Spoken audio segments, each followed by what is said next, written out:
Hello guys, welcome to lesson number 54 in our drawing series, Drawing Techniques for Beginners. Towards the end of the last lesson, we were starting to get a little bit more value into the robes and we started darkening the underside of this torch. What I've done in between now and then is I've just added a bit of value into the shoulder area or the sleeve area, which is then separated from the arm. I've been using the 2H, HB and 2B in that area.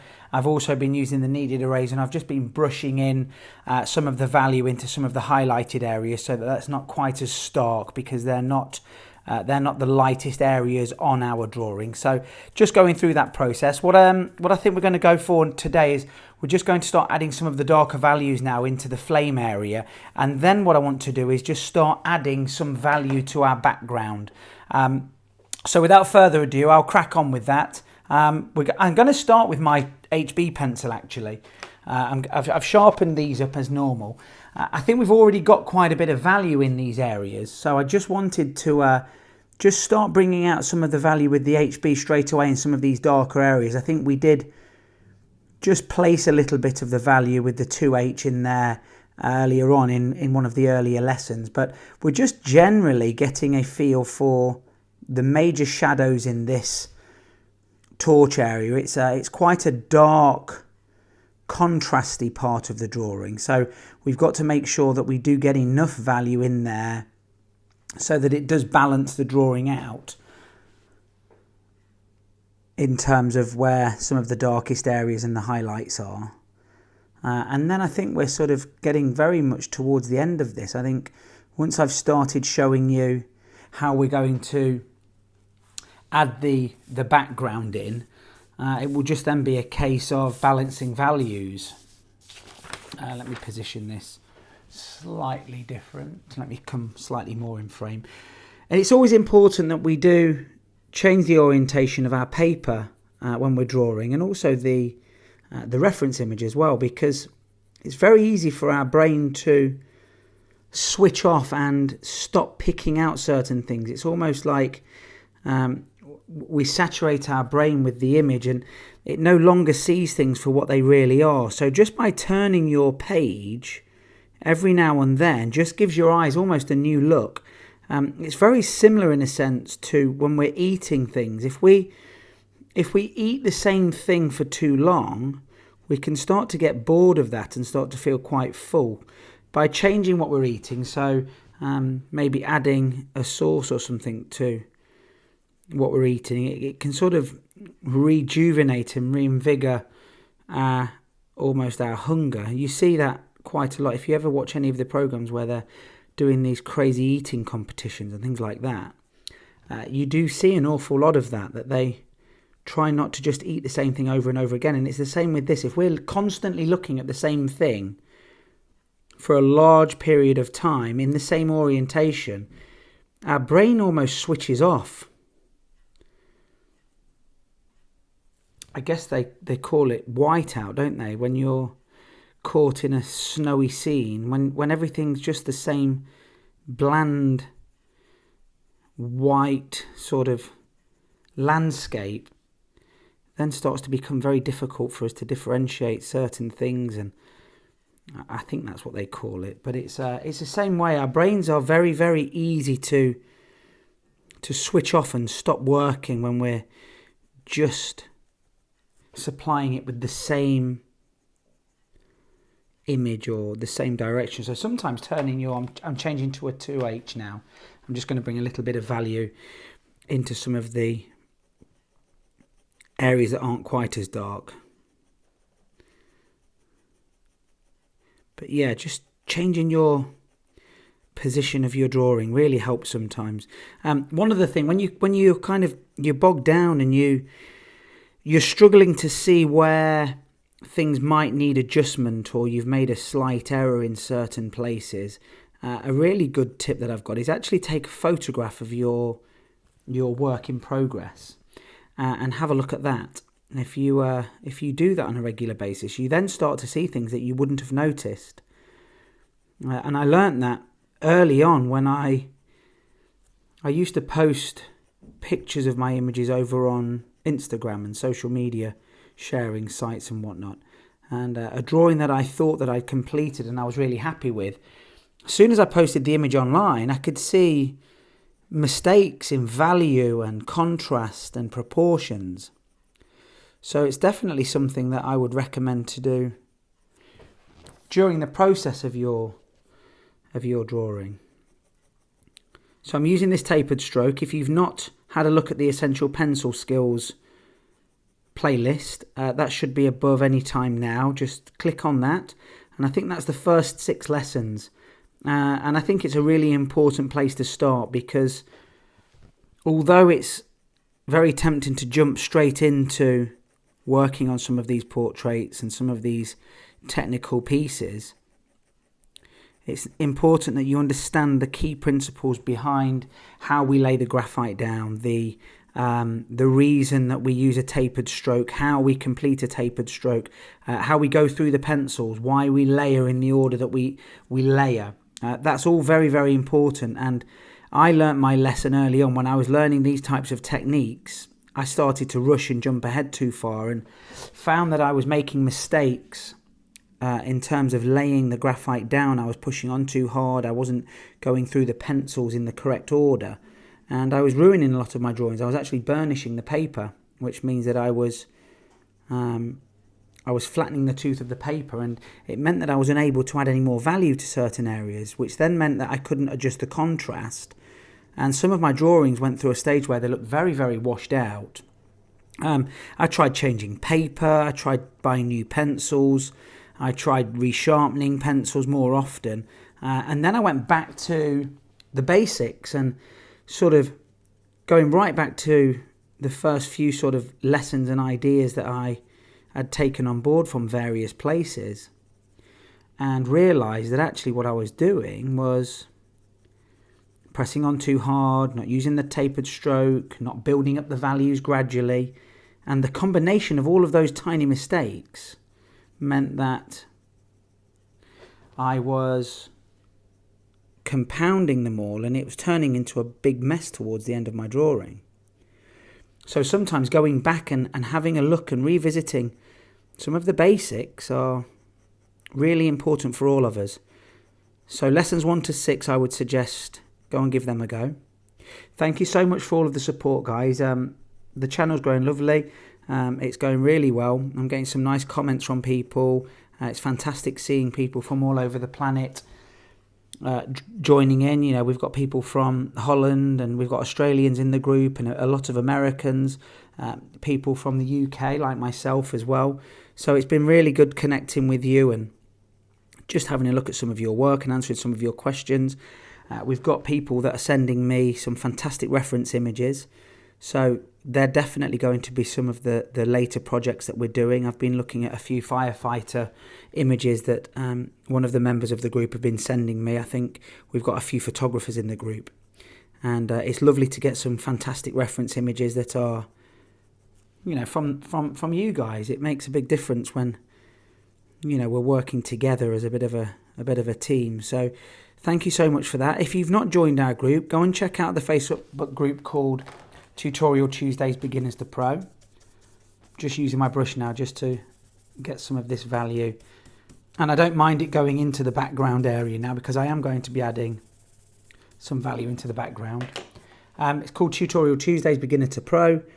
Go and check that out. Ask to join and I will accept that request.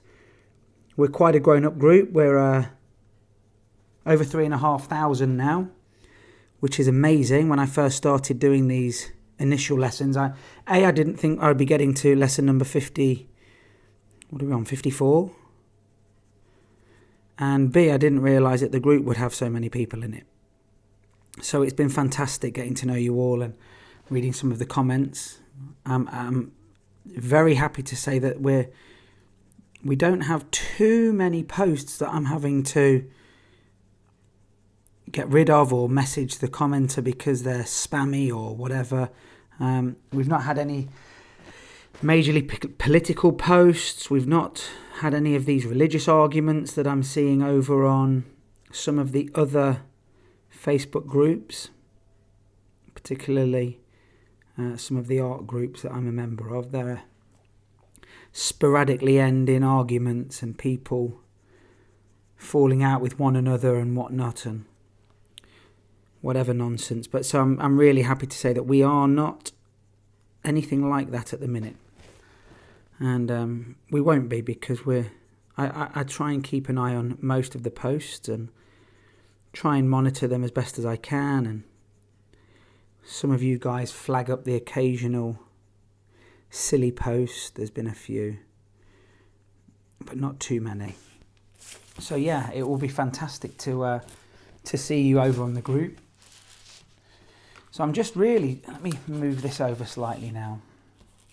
I'm just going to overlay my drawing itself. So I'm just, again, I'm working in these darkest areas. I've still got my HB in my hand. I'm moving up through my HB and my 2H. I'm not going to jump into the 2B just yet. I don't want to rush this. I'm building up the layers and I'm building up the shapes. I'm trying to find patterns and shapes, a little bit like when we're looking at clouds on a lovely spring or summer's day, when we've got those lovely white fluffy clouds and we can have a look and find various shapes and faces in the clouds. Well, when we're drawing something like this torch here, this flame of the torch, a little bit like if we were drawing fur or hair, it's important that we do look for things that resemble other things, and that just gives me a map of where I'm drawing and how I'm laying the graphite down. And it's very easy when we're drawing these nondescript images. You know, this is a very ambiguous sort of shape to it. It's not a definite face, it's not a definite building or something that's very recognizable and we can sort of see where we are with it. This is, it's a flame, and it's supposed to have that organic, movementy type look to it. I'm going to come back into now the 2H, because what I don't want too much of the darker value spreading into the lighter values. Now I'm going to go up to a 2B definitely, and possibly even a slightly darker pencil in some of those areas, but I need to lay the foundation down with my 2H pencil. And like I've said, if you go and check out lessons 1 to 6, which is the essential pencil skills, you will understand the reason why we lay the pencil down the way that we do. We're starting with the harder pencils, the 2H, the 4H, and we're filling up the tooth of the paper gradually with thousands and thousands of lines. I'm pulling the pencil towards me, I'm not scribbling, and the value builds up over time. I'm using the same pressure with every stroke. I'm holding the pencil about halfway down from the tip of the pencil towards the end of the pencil, which is another very important technique or tip. What this is going to do is it's going to allow you to keep the pencil flowing. It's going to keep it moving in a natural way, and it's going to stop you from applying too much pressure. And that's going to have another hidden benefit of you're not going to need to sharpen your pencil too often. My pencil strokes are on an angle, so I'm not bearing straight down with the pencil lead and pushing too hard, which dulls the pencil very quickly. I'm actually just gliding on and off. I'm going to give this another brush. Now I can just see I've got something on the paper here, so I'm just going to try and remove that by dabbing. Doesn't appear to be removing easily there, so I'm just going to be careful of that. I might need to try and build that into the background a little bit. I don't quite know what that is. I've been careful to wash my hands and things like that, but we do occasionally get these things on there. Okay, let's go in now with a little bit of the 2B pencil, and then we can really start to open out into those lighter zones. So I'm just looking for these darker shadows, these darker recesses. Remember, we're we're sticking to the laws of light. The further away something is from the light source, the darker it's going to be. And I want to try and get as many of those opportunities within my drawing as I possibly can. And I do reiterate that quite often. When you're first learning these techniques and we're learning how to apply the pencil and the direction of the light and things like that, it's very easy to forget that every opportunity you've got, you want to be making the things that are further away darkest, the things that are closer to the light source lighter. You want to have a definite highlighted area somewhere on the drawing that is the lightest area, and you're going to do your very best to try and protect that. And that's this part on the arm here, around the side of the torch. That's our lightest area, and that's the reason why we're going to add a background, because without the background, it's going to be very difficult to suggest that very light area. We also need to find the darkest area. What is the darkest point on the drawing? Well, for this case, it's the sort of the holes around the crown, the portholes, which I've been told via the Facebook group that you can actually go up the Statue of Liberty, inside the Statue of Liberty, and you can actually look out of those portholes. I haven't been there myself, but I've been notified by a couple of you now over on the group that that's definitely something you can do, and something that I'd love to do one day. Take a photograph of one of those from the inside and see what they look like as the light is beaming through.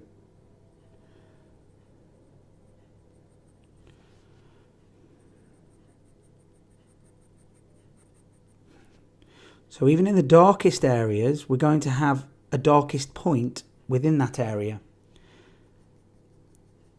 If you leave any value the same throughout, whether it's a large or small area, that area becomes flat. And that's why we want as many opportunities to get value into our drawing as possible. Nothing is going to be completely white, the white of the page. The only time you get anywhere near close to that is going to be the sparkle in somebody's eye. So if you look at a portrait, there's always a highlight in the eyeball itself where the light source is reflecting. And that is always going to be the lightest area.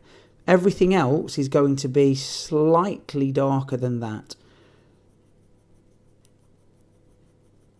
So identify your darkest regions. Make sure that you build those up. Keep working from the darkest areas, layering the pencils. I'm on the HB now. I've gone back from the HB to the 2H.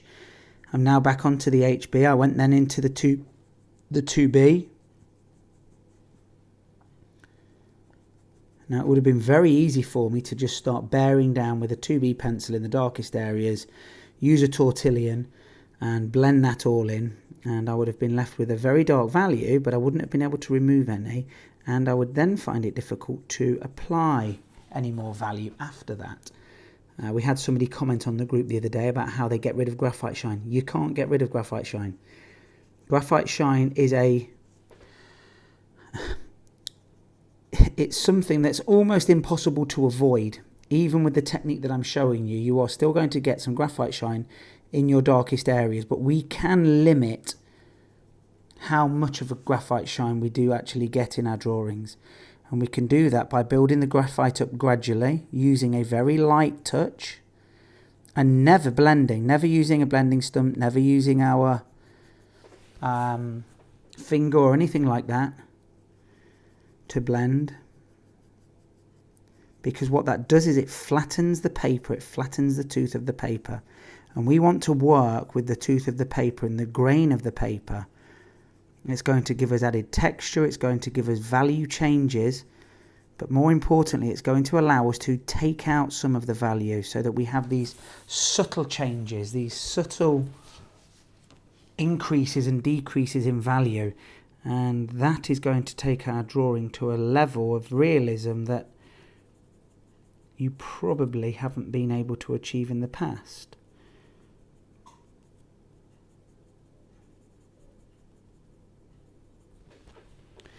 can't believe we're on lesson 54. It seems only a short time ago I was recording the first few lessons. It's been brilliant seeing some of you that are keeping up with some of the lessons. So we've got quite a few of you on the group that are sort of bang up to date. And that's amazing that some of you have been with me the whole time and you're up to date. But it's also really refreshing seeing some of the earlier lessons, people joining the group maybe later than others or just joining us, brand new members. And if you're a brand new member, say hello. Make sure you leave us a comment. Show us some of your work that you're working on. It doesn't have to be the work from the lessons exclusively. Let us know what you're doing. But it's nice seeing people starting new projects and old projects and sharing it and getting advice. And what's also phenomenal is the advice that some of you are giving. You've obviously listened to the lessons and you've taken things on board, and you're giving the exact same advice that I would be giving to people about layering and looking for the direction of the light and all of those things that I've been trying to get across myself to you. It's fantastic hearing it coming from somebody else, because it means that somebody's watching these videos, which when I'm recording these sometimes, particularly in the early days, it just feels like you're recording them for yourself and nobody's going to listen to it or watch it. But B, it also means that you're buying into the fact that what we're doing is working. And as soon as we get to that stage where you've got that buy-in, you understand that what we're doing works, then that's sort of my job done. I've convinced you of a technique or a strategy. You've gone out there and practiced it and you've had some good results with it. Well, that's fantastic. But then you're also teaching it, which is brilliant. The next thing that I really can't wait to see is when somebody starts selling some of their work. That really, for me, will be a very proud moment. And it was something that I got to that I never in a million years dreamed that I would.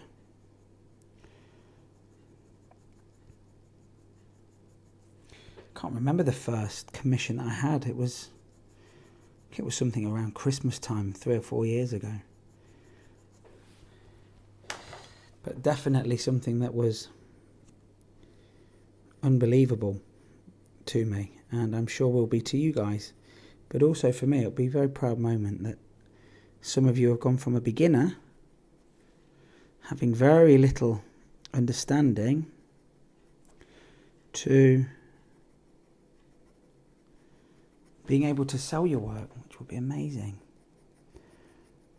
So I'm back on with the 2B pencil now, and now I've got a good foundation and a good base of value. I'm just now again looking for some of these darker points and just highlighting those. What I will do is I will take some of the value out with the kneaded eraser. I'm going to give that a quick brush again. I'm going to make the kneaded eraser into a point. So I've got one end that's quite rounded and one end that is pointed. I'm just going to take out some value just in some areas that I can see are slightly highlighted. And don't worry if this looks a little bit blotchy, it's going to do. But you can see what I was talking about. Because I haven't damaged the tooth of the paper now, what I have the ability to take out some areas of value very gently. I'm not pushing on too hard, and I'm not having to swipe the eraser over the area, which gives you very unrealistic value changes. What I'm able to do is just dab some of the value off, because the value's there, but it's still sitting in the tooth of the paper and it's easy to lift out. The second I start using a tortillon or a blending stump on my finger or anything like that, I embed the value into the paper. I flatten the tooth of the paper down, and it almost makes it, it does make it impossible. You're never ever going to get the paper back to white. Now, I'm fairly confident that if I took my electric razor to this drawing now, I could get this back to almost pristine white paper. Now, I would never want to do that. I hope that by building our drawings up the way that we have been, I've given you an opportunity to, when you've made a mistake, to just reverse a little bit and just pull it out, and hopefully you're never going to be in the situation where you're going to need to completely erase a drawing. However, if you do come across a situation where that is deemed necessary, I'm confident that you are going to be able to take that back to a clean sheet of paper. Okay, so just using my 2B now, I think I've got quite a bit of definition in there now. Just going to darken out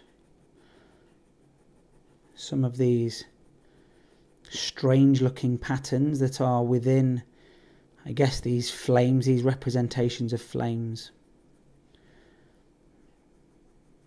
Okay, so you can kind of get the gist of where we're going with this flame. Now, what I'm going to do is I'm going to just start now showing you how we're going to add some of the value into the background for this. And then sort of hopefully leave you with that, because I can see that we're sort of getting towards the half an hour mark now.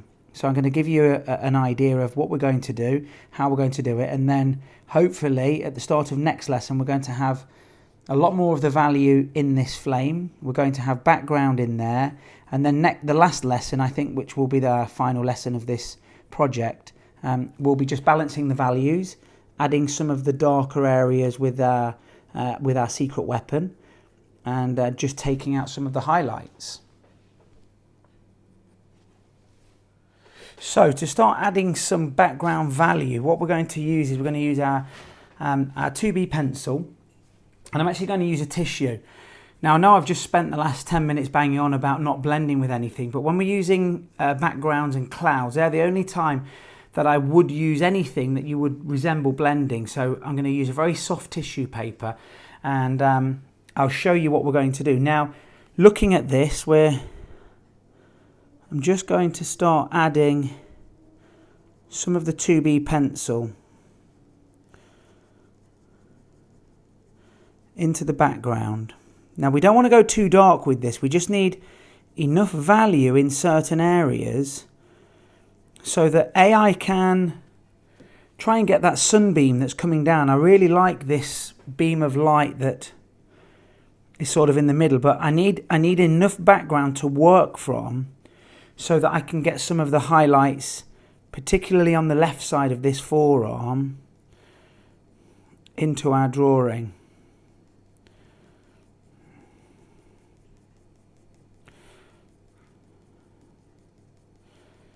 So just using this tapered stroke, I'm working in a vertical manner at the moment.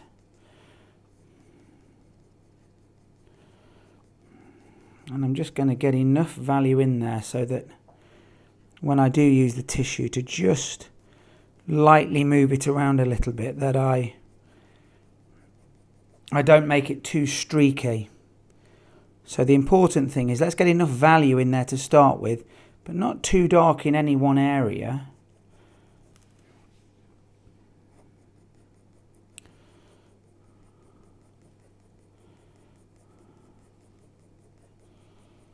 And also I don't want to be wiping over too often.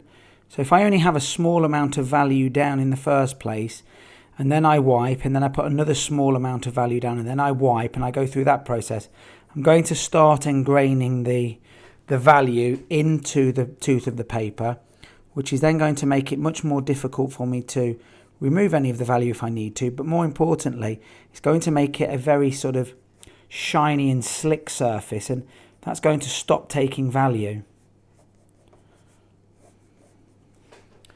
So just having a little bit of patience with this. It's, you know, there's quite a large area that we're trying to cover here. And although we're not trying to have as much of a smooth transition as we would do in the face, where we're we're trying to get some smooth contours, we don't want too many gaps in between the lines. So, taking the tissue now, I'm going to just make a small point, and I'm just in some very small circular movements, and I'm always working out from the darkest area into the lighter area, and I'm just blending this down and out slightly. Not using too much force, too much pressure. I don't want to, like I said, I don't want to embed the graphite too much.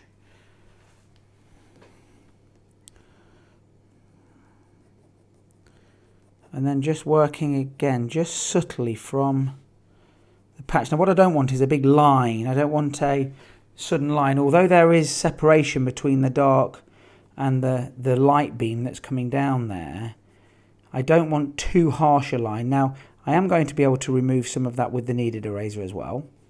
But just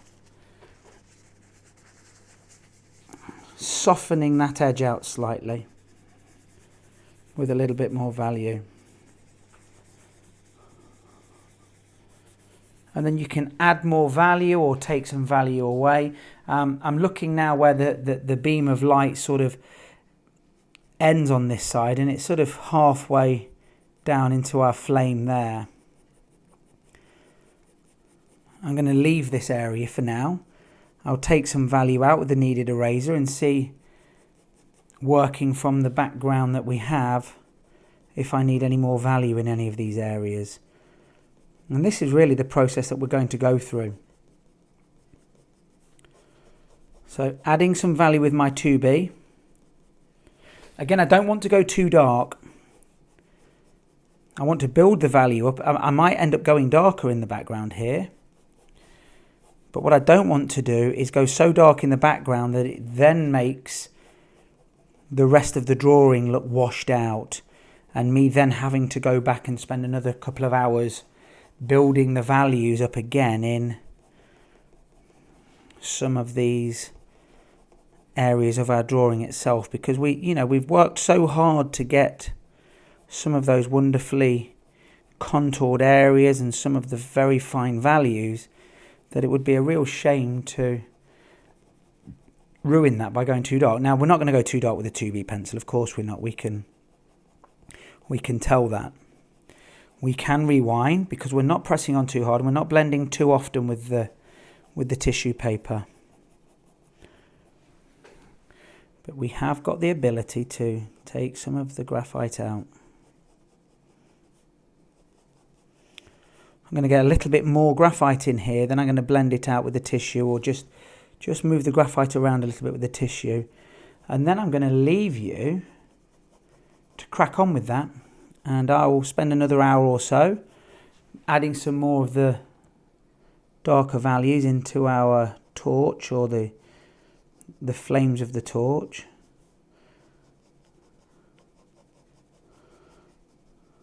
And then hopefully for the start of the next lesson, what we will have is we'll have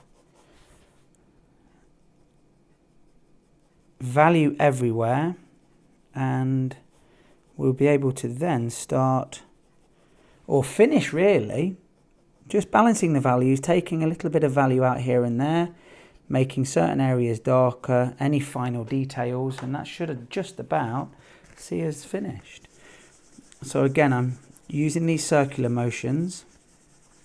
I'm not pressing on too hard. I don't want to break down the paper that I'm working on, but I also don't want to break down the tissue too much. I don't want bits of tissue paper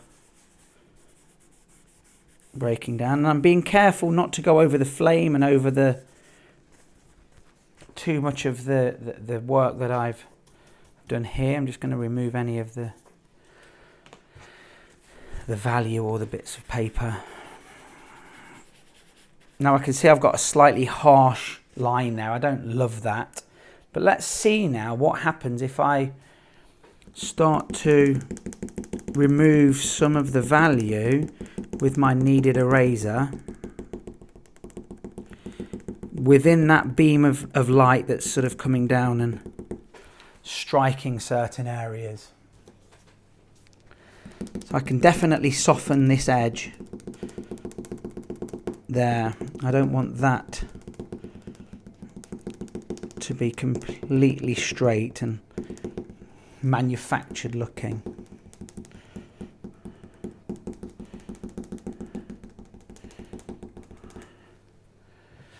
Just give that another gentle circular rub down and wipe.